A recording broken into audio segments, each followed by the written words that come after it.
Hail Biafra. This is Biafra Liberation Army Network coming to you again.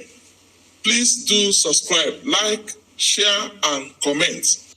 Yesterday, the Nigerian army had come out to say that the senior officers that were involved in this case are innocent and that you are suffering from mental issues or you're mentally unstable. But what is your own side of the story?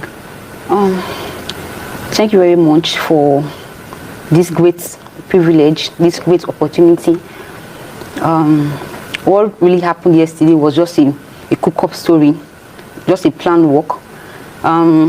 Myself and Abu Karim, we are in this, Abu Karim, we are in the same unit. He was my CO. What unit is this? NACMC Ojo, Nigerian Army Cantonment Medical Center Ojo, where he was my CO. Colonel Abu Karim asked me to sleep with him at Eagle Store Hotel at about 700 hours p.m. He asked me to sleep with him, which I refused. What day was this? On Sunday. On 27th February 2022. So he called me to sleep with him, which I was very, very surprised. And army is against it. In the army, it's called frontalization. It's a big offense in the army, which I refused to sleep with him because he's my superior. Ever since then, Colonel Abu Karim will inject me with Lakati injection, put me inside caskets, popularly called body bag in the army. He will harass me, rape me, and at the end of the day, he will throw me inside psychiatric hospital to make it look as if what he is saying is true. So, hold on. Where does this rape happen and putting you in a body bag? When did all of this happen? And give me more details about it. This whole thing happened in our unit, Cantonment Medical Center, Ojo there. I have witnessed. Was this in his office? Or inside his office. Inside the office. With uniform. Most times he will instruct soldiers to pin me down while they give me Lakati injection. Most times he will point gun at me. Most times he will handcuff me and harass me sexually and still take a picture of me and send to some senior officer to make it look as if I am actually mad. Which I tried my best to seek for redress. Sorry, I sought for redress. I went to legal service. I went to military police to report him. Was this after the first time, or it had happened several times? Several times. He come to my house, sent soldiers to my house to harass me. Most times he will inject me inside his office, rape me. After raping me, he will still take video of me and send it to General I.B. Shelebo to make it look as if, because at that time I was already complaining, seeking for intervention, begging some senior officers, people like General C.G. Musa, the current chief of defense staff. I told so many officers, I seek for redress, but nothing was done because he's my senior. Nobody was ready to give me a listening ear. So I exhausted all the procedures. I sought for redress using section 179 of the armed forces, and nothing was done. Nobody believed me. After injecting me, he would strip me naked and throw me inside psychiatric hospital. And there, General I.B. Shelebo, Colonel Ogo will come there, they will be snapping me. They took picture of me, harassed me. Most times he denied me access to military course just because I refused to sleep with him. He denied me pass. I could not even see my family for years. He denied me pass. He denied me so many things in the army. After exhausting, going to legal service to complain, and nothing was done. Going to military police to report, nothing was done because he's my superior. I'm his subordinate. I wrote a redress, and nothing was done. So I went to social media to complain on the 9th of January 2024, and the Minister of Women Affairs intervened, and the Nigerian Army promised Nigerians that they are going to carry they are going to carry out an investigation, which they did. So during the investigation, they took me to National Hospital. They took me to LDLE. At first, they took me to LDLE just to check my to know if I abused substance, and they took me to National Hospital for medical evaluation, and the result turned out to be negative. Good evening, everyone. This is all about injustice in Nigeria and what is going on among the military officers. This is not the first time we're having complaint, but this is so serious, and I want you to share this video. How many of you remember this lady? About 8 months ago, this lady came out to say that one of the top military officer, who is the head there, wanted to sleep with her. They are forcing her to sleep with her. Because of that, they stopped paying her, and the lady now voiced out, and she was held down for almost 8 months. And recently, this lady was dismissed. And the Minister of Women Affairs requested me to write a voluntary letter, which I did. I submitted my voluntary letter to the Minister of Women Affairs, and she forwarded it to the Chief of Army Staff, and the Chief of Army Staff approved it. So, what you're telling me now is that the army did not on its own discharge you? No, I wrote a discharge that I lost interest because of the inhuman treatment they did to me. The army also accused you of being mentally unstable. Are you mentally unstable? No, I'm perfectly okay. It was just a cook-up story. Because during the course of that investigation, the Nigerian army took me to National Hospital for medical evaluation, which turned out to be negative. That everything concerning is just an allegation against me. Did you see the result that was sent to the Chief of Army Staff? Yes. As a patient, I have every right to ask my doctor what, and they told me that they could not diagnose me. Okay. They couldn't diagnose me. Okay. So thereafter, the army called me that they've approved my discharge. Unknown to me that I wasn't aware. It was a cook-up story. Like the Chief of Army Staff called me on his own, and he told me that I should not worry, that I should just cooperate with them, that they are going to sort me and they are going to pay me off. So in the army, I served 5 years with the army. I only served 5 years, and I'm not eligible for pension because they boarded me out. That is where I was qualified for pension. And this, before one can be boarded out of the army, there are procedures. They will call you for interview. They will call a psychiatrist to check your mental state. There will be units RSM. There will be people will be there. There will be a board set up because of as a BOI set up because of that shoulder, to know if the shoulder is still fit to continue with the job. In my own case, nothing like that. So they did that to compensate me because of what Abu Karim did to me. So before you go forward, why did you on your own decide to leave the army? I know my life was at risk, and the job, I lost interest in the job because there is a lot of malice in the job. Your juniors, younger ones they don't give their younger ones to speak. You don't have every right to speak. Even when your junior is misbehaving to your senior is misbehaving to you, they don't listen to their subordinates.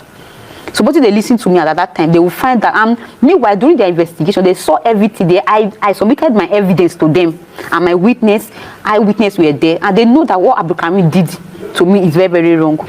So I'm very, very surprised that they still come online and cook up a story just to make me look as if I'm a man, that is just to tell the whole wide world that I'm a mad person. I'm not a mad person. The investigation, the medical report that was during the medical evaluation that was carried out in National Hospital turned out negative. They could not diagnose me.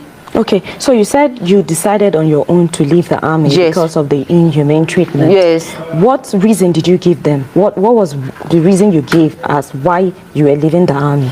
There was no progression. Because there was somebody in Abu Karim who was everywhere, my senior, a colonel. I'm a private soldier. I applied for courses.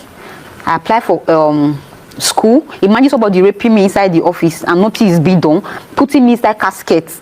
It's called body bag. They normally use it in Northeast to bury soldiers who died during during war. So he put me inside caskets.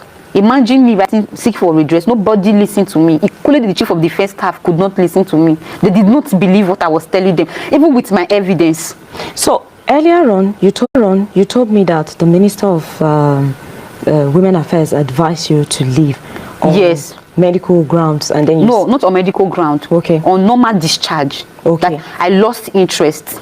Okay. So how did army arrive at you being mentally unstable? That I don't even know, because before one can be boarded out, they will call. That I said they will set up a board. This board, there will be a doctor, a medical doctor. That is how it's been done in the army. They will call a medical doctor, a psychiatrist, a psychologist, psychiatrist. Some of these medical people will be there. Medical team will be there. The units, RSM, the CO. They will now invite the soldier to know if this soldier is still fit to continue with the job. Probably they will throw questions. So they will set up a board, a BOI, nothing like that. They never called me for any board. They never interviewed. I wasn't aware about the whole thing. It was just a cool cop, just to, you know. I was very surprised yesterday. I saw, we see my news flying up and down that the army discharged me. Army never discharged me. It was the Minister of Women Affairs that requested me to leave the army, which I wrote. I wrote a handwritten letter. What do they call it? Voluntary discharge. I wrote a letter that I'm not interested, that I've lost interest in the job. So there was nothing like discharge anywhere. They never discharged me from the army. Okay. It was just a frame up. They just gang up against me for no just reason, trying to cover up for Konya Abdulkarim. Now, you also told me that there was the part where you talked about the issue of the health certificate, and that your father was saying they were going to use that against you. Can you? Yes. When after their investigation, so they ROT me back to my unit where I serve. So where they later called me that I've been discharged from the army. Like because I wrote a handwritten discharge that I'm not interested again. So I wasn't aware it was even board, because before they would board me out, I must be there. There must be an interview between those people boarding me out. So I'm not aware. So it was when I went, they called me from national the pension board that I should come for pension. I was very, very surprised that I'm not eligible for pension. Why are they calling me for pension? So when I got there, I saw that they gave me 50% disability, that I'm not mentally stable. I asked question. I told them I'm not going to sign this form because they are going to use it against me. And immediately they gave me the certificate, and I sent it to my dad, to the Minister of Women Affairs. My dad said they will use it against me. And true, they used it against me yesterday. I'm telling the whole wide world that I was discharged from the army. I was not discharged. I seek. You voluntarily asked? I voluntarily asked them to discharge me, that I lost interest because of the inhuman treatment, because they don't listen to their subordinates. The oppression is too much in the army, man. Are you scared for your life? So Major General Onyema is after my life. Sending people to unalive me. So the army and everywhere, they are looking for a way to kill me. I actually. How did you know this? I came to Abuja a few weeks ago to the Human Rights Brekete office to seek for justice for what Abdulkarim did and what the army did to me. At the end of the day, Onyema instructed the Brekete to stay clear from the case. So that's how the whole issue started. So that's what triggered this whole thing. That's how they come online to make me look as if I'm not mentally stable, just to shut me up. Okay. Have any lawyer or any human rights organization shown interest in your case? Yesterday, some lawyers reached out to me and they told me that they were interested in the case. So I will see how to get or to see them. I haven't seen them, so they just told me that they are interested. I should call them and tell them what happened. We probably will meet and explain how the whole thing happens. Okay, so now you're saying that what Army is saying or what they said yesterday is not true. So what do you want? I want justice. I want justice. Before coming online to lay allegation on senior officers, I have evidence to back whatever I'm saying up, and which I submitted my evidence to them, witness to them. I made the investigation and they find out that all what I said was truth. So coming outside yesterday telling the whole world that I am mad, it's a lie. They should bring out my medical report. The National Hospital is here. They did medical evaluation and they could not even diagnose me. So I don't have any medical record. So I don't know where the whole thing come from. They just they plan work. I don't know. Okay, so after the first time that this incident happened, did you take it to, did you report it the very first time that he tried to rape you or that he tried to harass you? Yes, I reported. Because you said that it happened several times. Several times. In my call, in the Nigerian Army Medical Corps, the Colonel Brukarin, and they are the most senior officers in the medical corps, though he lost promotion. So his mate are brigadier generals. They are the most senior officers in medical corps. But I don't know, he has connection, and their classmates are all the people holding appointment in the medical corps. So if I report to this person, Colonel Brukarin will look for a way to.